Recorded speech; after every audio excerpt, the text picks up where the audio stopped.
ये क्या हुआ? ये किस तरह का मामला है? हमारे गांव में 2 दिन से सूरज डूब नहीं रहा और दूसरी तरफ तुम्हारे गांव में 2 दिन से सूरज उग नहीं रहा। और नहीं तो क्या, अरे तुमको क्या बताऊं, मेरी माँ को है रतौंधी, वो रात में देख नहीं सकती। अब यहाँ 2 दिन से मेरी हालत इतनी खराब हो गई है कि मैं क्या ही बताऊं। माँ घर के कोई काम कर नहीं पा रही क्योंकि रात है और रात में माँ को दिखता नहीं है। वही तो, लेकिन सवाल यह है कि ये हुआ कैसे, ये बताओ। मतलब ऐसा किसने किया? ऐसी घटना तो भैया मैंने पहले कभी ना देखी। कभी ऐसा होता हुआ सुना है क्या? बताओ। हमारे गांव में दिन और तुम्हारे गांव में रात हैं। वही तो, मुझे तो लगता है कि मैं तुम्हारे गांव आ जाऊं। 2 दिन से सूरज की किरण नहीं देख पाया। ऐसा लगता है कि अंधेरे का साम्राज्य आ गया है।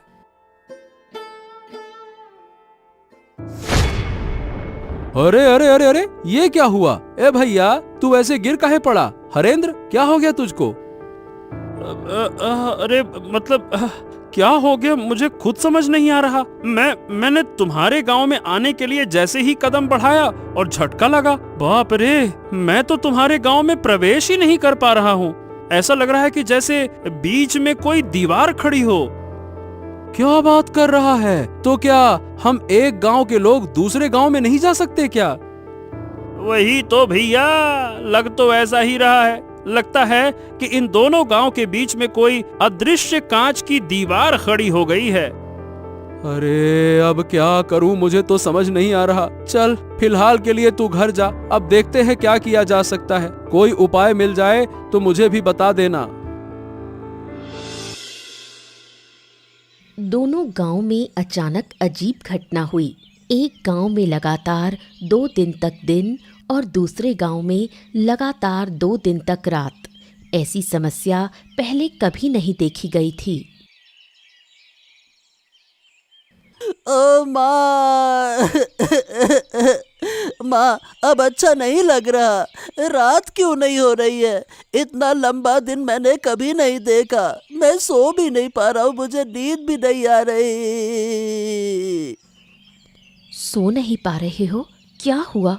जाकर सो जाओ। सोने में क्या परेशानी है? मैं क्या सो नहीं रही? वाह, रात के बिना सोने का क्या मजा होता है। रात के बिना सोने से लगता है कि जैसे दिन में सो रहा हूँ। इतना उजाला सहन नहीं हो रहा। ऐसा क्यों हो रहा है माँ? क्यों क्यों माँ? क्या पता किसकी नजर पड़ गई हमारे गांव पर। शायद कोई शाप लग गया है। सुना है हमारे पास वाले गांव में तो 2 दिन से रात हो रही है। 2 दिन से रात हो रही है और रात हो ही नहीं रही है। ये तो बहुत बेकार है। मैं दिन में यहाँ रहूंगा और रात को जाकर उस गांव में सो जाऊंगा। मुझे नहीं रहना दिन में। हाँ, ये हुआ। तुम कैसे सोओगे वो मुझे नहीं पता। 2 गांव के बीच एक अदृश्य दीवार बनी हुई है। वो दीवार पार करके इस गांव के लोग दूसरे गांव में या दूसरे गांव के लोग हमारे गांव में नहीं जा पा रहे। तो क्या होगा माँ? क्या हमारे गांव में कभी रात नहीं आएगी? हमारा गांव ऐसा क्यों हो गया? अगर रात नहीं होगी तो सूरज की गर्मी में हमारा पूरा गांव जलकर खाक हो जाएगा माँ। क्या पता बेटा, हमारे भाग्य में क्या है, लेकिन ऊपर वाला जो करेगा वो हमारे भले के लिए ही करेगा। हाँ, मुझे ये सब कुछ अच्छा नहीं लग रहा माँ। मैं सो नहीं पा रहा हूँ। मेरा सर दुख रहा है। 2 दिन से मेरा सर घूम रहा है। शरीर भी लगता है कि जैसे बीमार हो गया है। मैं क्या करूँ माँ? ओहो, तुम यहाँ से जाओ और अब परेशान मत करो। वैसे भी मैं खुद तकलीफ से जूझ रही हूँ। दूसरी तरफ तुम मुझे बार बार परेशान कर रहे हो।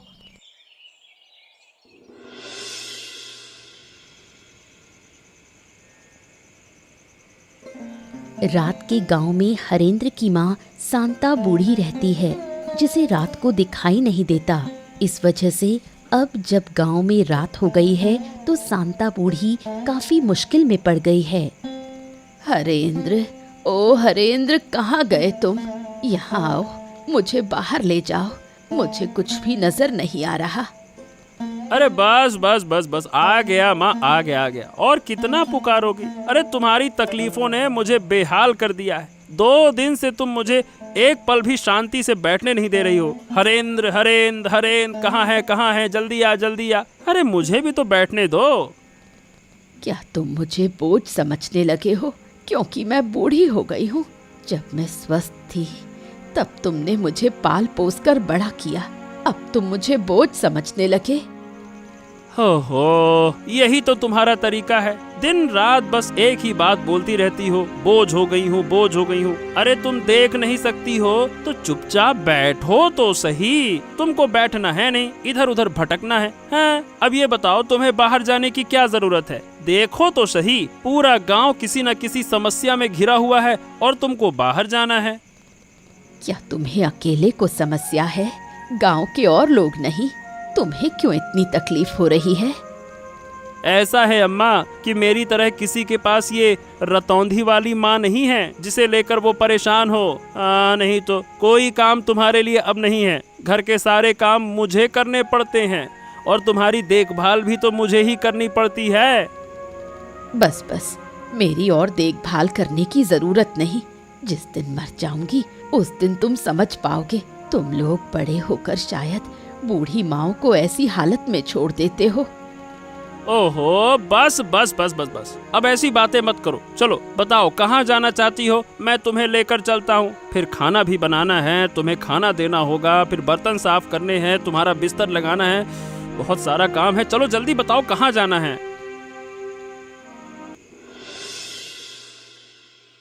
दूसरी ओर दिन और रात वाले दोनों गांव के बीच ही एक बुढ़िया का घर है। बुढ़िया और साधु के बीच काफी बातचीत है। क्या काम किया आपने? आपका तो जवाब ही नहीं। मुझे तो विश्वास ही नहीं था कि आप ऐसा बड़ा काम कर पाएंगे। मैंने पहले कहा था कि मेरी शक्ति पर संदेह मत करना। मेरी शक्ति के बारे में किसी को अंदाजा भी नहीं है। पहले जितना संदेह था अब वो भी खत्म। एक गांव में लगातार दिन और दूसरे गांव में लगातार रात कर देना बड़े बड़े साधु भी ऐसा नहीं कर पाते। तो बताइए, क्या आप खुश हैं? अगर खुश हैं तो अब मेरी फीस मुझे दे दीजिए। मैंने यूं ही रिस्क लेकर ये बड़ा काम नहीं किया। अरे, आपके पैसों को लेकर मैं भाग थोड़ी ना जाऊंगी। मुझे तो बहुत मजा आ रहा है। दोनों गांव के लोग कैसे बेहाल हो गए हैं। मैं आपको जरूर पैसे दूंगी, साथ में इनाम भी दूंगी। आपने मुझे खुश कर दिया। फिर और क्या कहना है? किस्मत अच्छी रही कि आप मिली, तभी तो मुझे ऐसा काम करने का अवसर मिला, वरना यूं ही किसी काम से लाभ नहीं होता। ये सब मैंने सोचा था। मैं चाहती थी इन दोनों गांव को सबक सिखाऊं। अब आपके जरिए मैंने अच्छे से सबक सिखा दिया। अब देखिए धीरे धीरे क्या होगा। दोनों गांव तबाह हो जाएंगे। दिन के बिना रात नहीं बन सकती।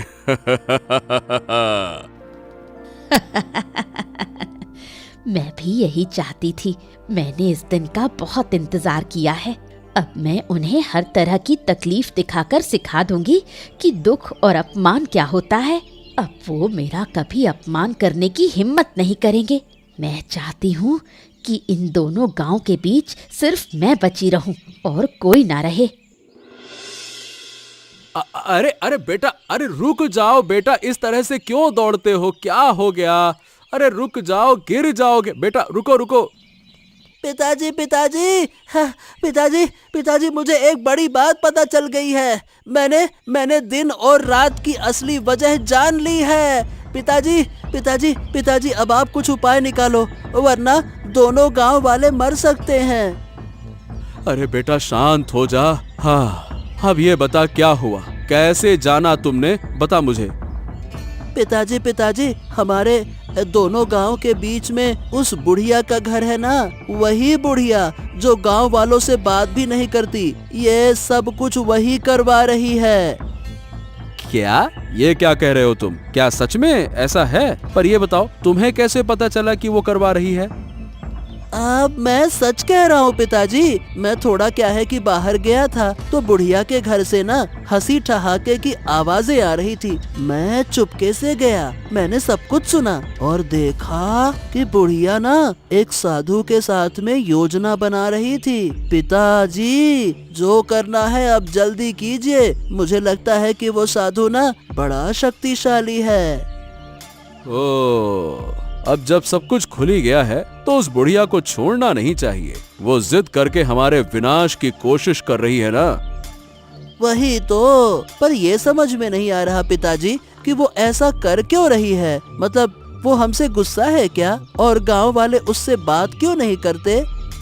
हाँ, ये सब बातें जानने के लिए अभी तुम बहुत छोटे हो बेटा। चलो मैं जाता हूँ, हरेंद्र से बात करूंगा, फिर हम दोनों मिलकर बुढ़िया के घर जाएंगे और समझाएंगे। नहीं तो इसके अलावा तो कोई और उपाय नहीं दिखता। वही तो पिताजी, जल्दी कीजिए। मुझे उस साधु पर भरोसा नहीं है। बहुत ही बेकार हंसी हंसता है वो पैसे लेकर चला गया और यकीन है कि वो वापस आएगा।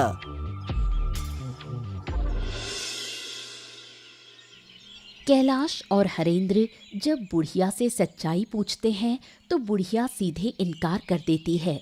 वो किसी भी तरह ये मानने को तैयार नहीं कि उसका इसमें किसी भी तरह का रोल है। ओ सुनो बुढ़िया, हमने तुम्हारे साथ कुछ नहीं किया और जिन लोगों ने ये किया अब वो जिंदा नहीं है। फिर भी तुम हमसे क्यों नाराज हो, मुझे समझ में नहीं आता।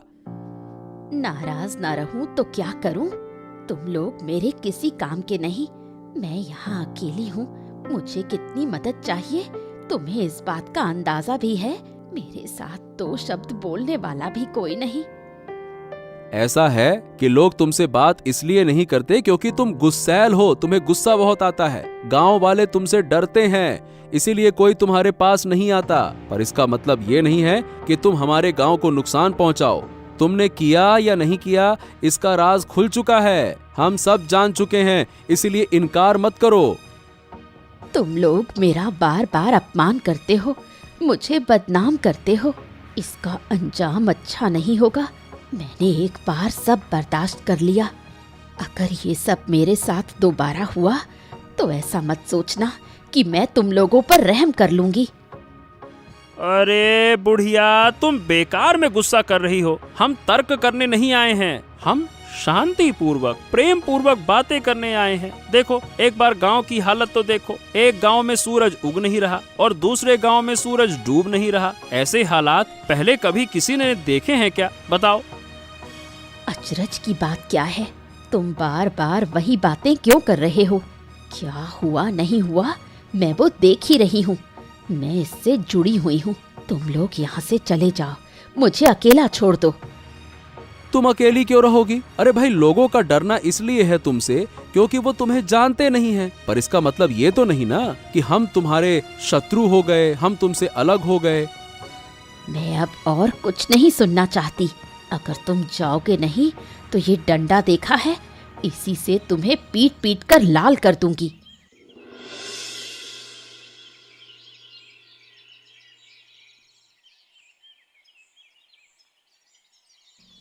क्या तुम सच में उस बूढ़ी के पास गए थे?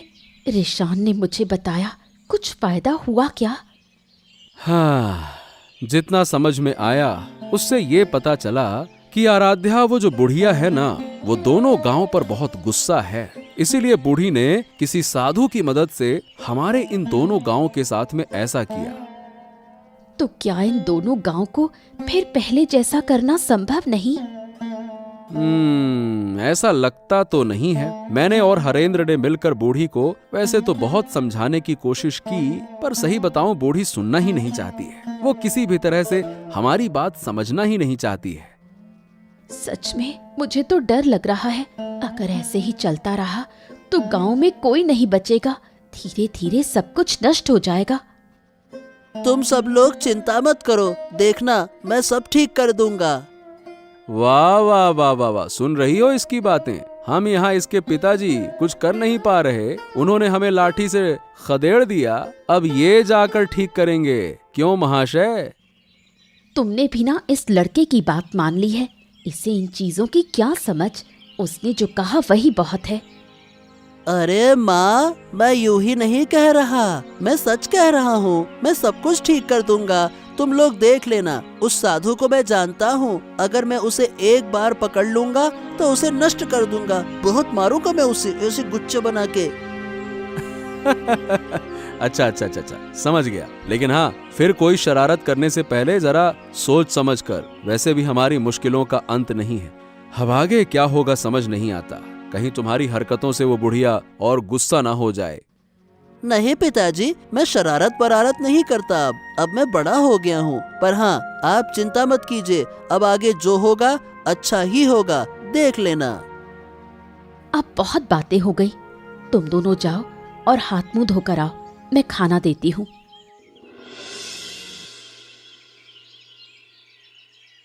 अरे साधु बाबा, आइए आइए बैठिए। मैं तो आपका ही इंतजार कर रही थी। कितनी बातें हुई, आपको तो कुछ पता ही नहीं। क्या बात है? फिर क्या हुआ? कोई नई कहानी हुई क्या? गांव वालों को सब पता चल गया है कि ये मैंने ही किया है, पर मैंने इनकार कर दिया। सब मेरे पास आए थे, मैंने उन्हें भगा दिया। उनका इस विपत्ति में पड़ा हुआ चेहरा देखकर मुझे कितनी खुशी हुई। ठीक है, तुमने इनकार किया, ये अच्छी बात है। लेकिन पर जब लोग शक करते हैं तो बिना कुछ जाने, बिना किसी वजह के शक नहीं करते। कुल मिला के बात यह है कि किसी तरह से कोई हमारी बातें सुनकर गया है। कौन सुनेगा? मेरे घर के आसपास कोई नहीं आना चाहता। वो मुझे डायन कहते हैं, बोलते हैं मैं काला जादू करती हूँ। धीरे धीरे तुम्हारे मन का सारा दुख दर्द मिट जाएगा, है ना? अरे ये मेरा कमंडल कहाँ गया? अभी तो यहीं रखा था। ओहो, मेरे कमंडल में विशेष जल है, कहाँ चला गया? अरे कहाँ गया? मुझे ढूंढना होगा। अरे ए लड़के, मेरा कमंडल दे दे। मैं कह रहा हूँ मेरा कमंडल दे दे। तेरी इतनी हिम्मत कि मेरा कमंडल तू चुराए? मैं तुझे छोड़ूंगा नहीं। उसे पकड़ो, उसे रोक लो, वरना बड़ा नुकसान होगा। हमने जो झूठ बोला है वो पकड़ में आ जाएगा। उसे पकड़ना ही होगा। मेरा कमंडल उसके पास है और उस कमंडल में विशेष जल है। उसी जल से मैं फिर से इस गांव का रात और दूसरे गांव का दिन दूर कर दूंगा। चिंता मत करो। अब क्या होगा? सब कुछ तो फिर से पहले जैसा हो गया। उस बच्चे से कमंडल ले आऊंगा और फिर इन गांवों का दिन रात बदल दूंगा। तुम चिंता मत करो। हाँ।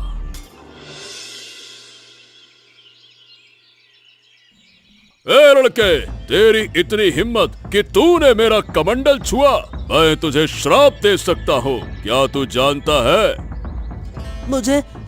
मुझे किसी चीज का डर नहीं है। मैंने इन दोनों गांवों को फिर से पहले जैसा कर दिया है। इन दोनों गांवों की दुख चिंता दूर कर दी है मैंने। अरे मूर्ख बच्चे, तू इतना छोटा सा लड़का, पिद्दी सा, तू क्या समस्या दूर कर पाएगा? चल्ला, मेरा कमंडल मुझे दे दे। उस कमंडल के पानी से मैं फिर से इस गांव की रात और दूसरे गांव का दिन, ये जो समस्या है, इसे दूर कर दूंगा। ला। मैं कभी ऐसा होने नहीं दूंगा। मैं इस कमंडल का पानी फेंक दूंगा, फिर देखता हूँ कि तुम दोबारा से एक गांव में रात और दूसरे गांव में दिन कैसे कर पाते हो। ए लड़के, मुझसे चालाकी मत कर, वरना इसका बहुत बुरा परिणाम भुगतना होगा। बच्चे, बिल्कुल बच्चे जैसे रह, ज्यादा बड़ेपन का ढोंग मत कर, समझा? फिर आप लोग इन दोनों गांवों को इतना नुकसान क्यों पहुंचा रहे हो? आप एक साधु बाबा हो, आप एक साधु महाराज हो, आपको तो गांव वालों की मदद करनी चाहिए ना? बेशक मैं मदद कर रहा हूँ। मैं बूढ़ी की मदद कर रहा हूँ, उसके दुख तकलीफ दूर कर रहा हूँ। ये तुम्हारी समस्या नहीं है और तुम्हारी समझ के बाहर की चीज है। चलो अब लाओ, मेरा कमंडल मुझे वापस करो।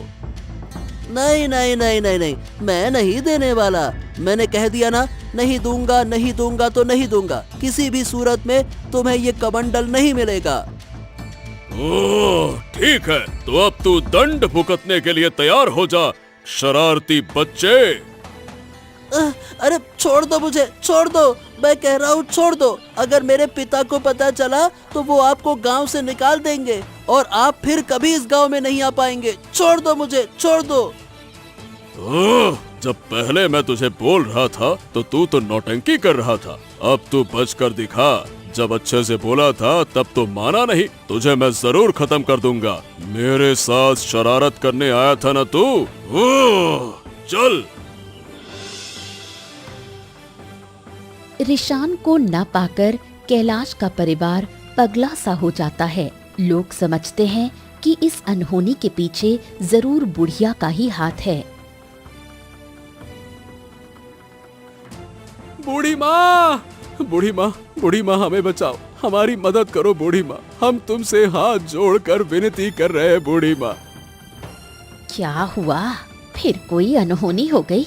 मैं किसी की मदद नहीं कर सकती, मैं मदद करने वाली नहीं हूँ। तुम लोग तो मुझे डायन कहते हो, बोलते हो मैं काला जादू करती हूँ। मैं काला जादू करती हूँ, मैं किसी की मदद क्यों करूँ? हमारी मदद करो, दया करो बूढ़ी माँ, दया करो। हमें अपना बेटा नहीं मिल रहा, कहाँ गया हम कुछ नहीं जानते। आप खोज कर बताइए, मुझे पता है कि आप जानती हैं। अब बहुत दुख हुआ ना, पर उस दिन जब मैंने गांव वालों के पास जाकर अपने बच्चे के लिए मदद मांगी थी तो तुम लोग कहाँ थे? तब तुमने मेरी मदद नहीं की। क्यों? मैं गरीब हूँ इसलिए? क्या आप ऐसा क्यों कह रही हैं? मैं सही कह रही हूँ, मेरा बच्चा बीमार था, मैंने सबके पास मदद मांगी, किसी ने मेरी मदद नहीं की, सबने मुझे अपमान करके भगा दिया। आखिर मेरा बच्चा मर गया, क्या मैंने कम दुख पाया? अब वो तो हमें कुछ भी नहीं पता था।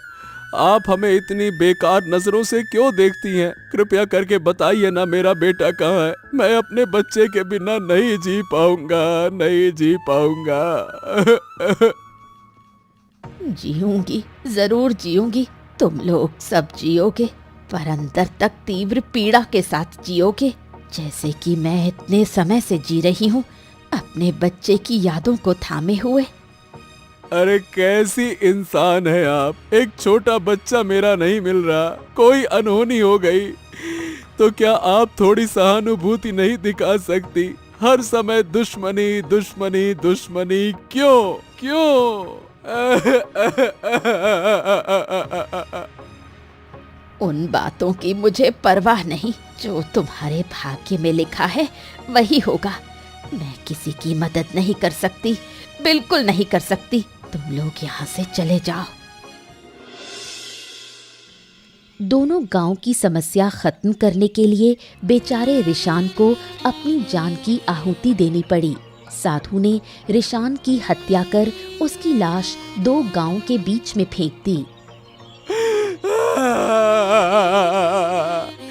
ये मेरे साथ क्या अनर्थ हो गया? मेरा बच्चा, मेरा लाल, जरूर ये उन्हीं लोगों का काम है। उठ जा रे बेटे, उठ जा बेटे, मेरे बच्चे। हाय हाय, अब मेरा क्या होगा? मेरा गोद का लाल, मेरा नन्हा सा मानिक चला गया, मुझे छोड़कर चला गया। रिशान, तू मुझे छोड़कर कैसे जा सकता है बेटा? बोल बेटा बोल, अब मैं तुझे कभी नहीं डांटूंगा, कभी नहीं। जो कहेगा वही होगा, बस एक बार बोल तो सही बेटा। जिन लोगों ने मेरी गोद से मेरा बच्चा छीन लिया, ऊपर वाला उनका न्याय करेगा। मैं किसी को नहीं छोड़ूंगी, किसी को नहीं बख्शूंगी। शांत हो जाओ आराध्या। इसका बदला मैं जरूर लूंगा। मैं किसी को छोड़ूंगा नहीं। मेरे छोटे से बच्चे पर जरा सा भी तरस नहीं आया उन्हें। उसने ऐसा क्या किया था जो उसे इतनी बड़ी सजा मिली? मैं छोड़ूंगा नहीं। वो तो छोटा था, उसे क्या पता इन सब बातों का। उन्होंने ये सब कैसे कर दिया? एक छोटे से बच्चे को मार दिया। उनका दिल जरा भी नहीं कांपा। क्या वो लोग इंसान हैं? मैं अपने बेटे के शरीर को छूकर कसम खाता हूँ कि जिन्होंने ये किया उन्हें मैं किसी हालत में माफ नहीं करूंगा। उन्हें सजा जरूर मिलेगी। बस भाई बस बस बस, चलो उठो, अब हमें आगे का इंतजाम करना होगा। चलो रिशान को, बच्चे को लेकर चलो चलो।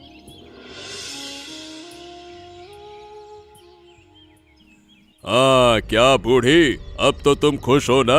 तुम्हारी मनोकामना धीरे धीरे पूरी कर रहा हूँ। अब तुम मेरी तरफ भी थोड़ा ध्यान दो। अरे आप चिंता मत कीजिए, आपके सारे पैसे मैं दे दूंगी, कोई दिक्कत नहीं होगी। आप बस इसी तरह मेरा काम करते रहिए। मैं इतनी खुश पहले कभी नहीं हुई। अगर तुम चाहो तो मैं तुम्हें और भी खुश कर सकता हूँ। जरूर चाहती हूँ, मैं चाहती हूँ कि इन दोनों गांव का एक भी बच्चा जिंदा ना बचे, सबकी गोद खाली हो जाए। आज जो लोग रो रहे थे उन्हें देखकर मुझे कैसी पिशाची सी खुशी मिल रही थी, क्या बताऊं। बहुत बढ़िया बहुत बढ़िया। तो तुम पैसों का इंतजाम करो, मैं एक एक करके इन दोनों गांव के सारे बच्चों को मार दूंगा। मैं वादा करता हूँ कि इन गांव में एक भी बच्चा जिंदा नहीं रहेगा। यही तो मैं चाहती हूँ, मैं इसी दिन का इंतजार कर रही थी। बेटे तू ऊपर बैठा देख रहा है ना, देख तेरी माँ तेरी मौत का बदला ले रही है। जो दर्द मुझे हुआ था वही दर्द अब मैं सबको दूंगी। इतनी जल्दी खुश मत हो, हमें धीरे धीरे सब करना होगा। आज से हर रात इन दो गांवों में एक एक बच्चा गायब होगा और मैं उसका बलिदान दूंगा। इससे तुम्हारा भी फायदा होगा और मेरा भी स्वार्थ सिद्ध होगा। कोई दिक्कत नहीं, मैं हर रात तुम्हें बच्चों को पकड़ने में मदद करूंगी। जरूरत पड़ी तो खुद पकड़ कर लाऊंगी। सब मुझे डायन कहते हैं, अब मैं उन्हें दिखाऊंगी असली डायन क्या होती है। तो फिर ठीक है, मैं बलिदान की पूरी व्यवस्था करता हूँ। हर रात एक बच्चे की हत्या करनी होगी, तभी मैं और शक्तिशाली बनूंगा। नहीं, अब ये सब कुछ और नहीं चलेगा। मैंने अपने बेटे को खो दिया है, मैं नहीं चाहता कि किसी और का बच्चा ऐसे मरे। बच्चे को खोने का दर्द मैं अच्छी तरह से जानता हूँ। हाँ लेकिन कैलाश, अब हम करेंगे क्या दादा? वो साधु तो बहुत ताकतवर है, उससे हम लड़ेंगे कैसे? साधु को बाद में देख लेंगे, पहले उस डायन बूढ़ी का कुछ करना होगा। उसका दिमाग खराब हो गया है, बेटे को खोकर पागल हो गई है वो पागल। अच्छा ठीक है, लेकिन हम उसे मार तो नहीं सकते हैं ना? हमने अपने बेटे के शरीर को छूकर कसम खाई है, जिन्होंने ये किया है उन्हें सजा देंगे। उस डायन बूढ़ी से बड़ी सजा और कोई नहीं हो सकती। अच्छा क्यों नहीं मार सकते? जब उसने मेरे बच्चे को नहीं छोड़ा, जब उसे गांव के सभी बच्चों को मारने का मन हो रहा है, तो मैं भी उस विकृत दिमाग की डायन को मार सकता हूँ, बिल्कुल मार सकता हूँ। खून का बदला खून, बिल्कुल। और मैंने तय कर लिया है, बूढ़ी को मैं जिंदा जला दूंगा। उसके लिए यही सजा सही रहेगी। अगर वो जिंदा रही तो कभी नहीं सुधरने वाली। उसका दिमाग पूरी तरह से खराब हो चुका है। ठीक है, मुझे कोई आपत्ति नहीं है, लेकिन गांव के लोग क्या कहेंगे? एक जिंदा इंसान को जलाकर मार देंगे तो क्या ये ठीक रहेगा?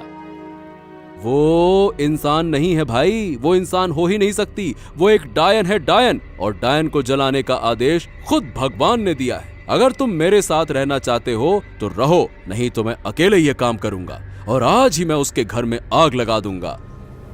नहीं नहीं नहीं नहीं, ऐसी बातें क्यों कर रहे हो? मैं तुम्हारे साथ रहूंगा। ये बूढ़ी हमारे गांव के लिए भी बड़ी मुसीबत बन गई है। अब बस बहुत हो गया, चलो जो फैसला लिया है वही करेंगे, चलो। बूढ़ी के घर में आग लगाने से वो जलकर मर गई। उसके मरने के बाद सब लोगों ने मिलकर साधु को सजा देने का निश्चय किया। साधु, ओ साधु, अरे कहाँ है रे तू? आज तेरे पापों का अंत होगा, निकल बाहर। क्या हो गया? सब लोग मेरे आश्रम में क्यों जुटे हो? क्या तुम्हें मेरी शक्ति का अंदाजा नहीं है क्या? अहंकार पतन की जड़ है, ये बात जानते हैं ना आप? मुझे ये बातें सिखाने मत आओ। मैं साधु हूँ, साधु। मेरी शक्ति असीम है। चाहूं तो मैं अभी तुम सबको समाप्त कर दूंगा।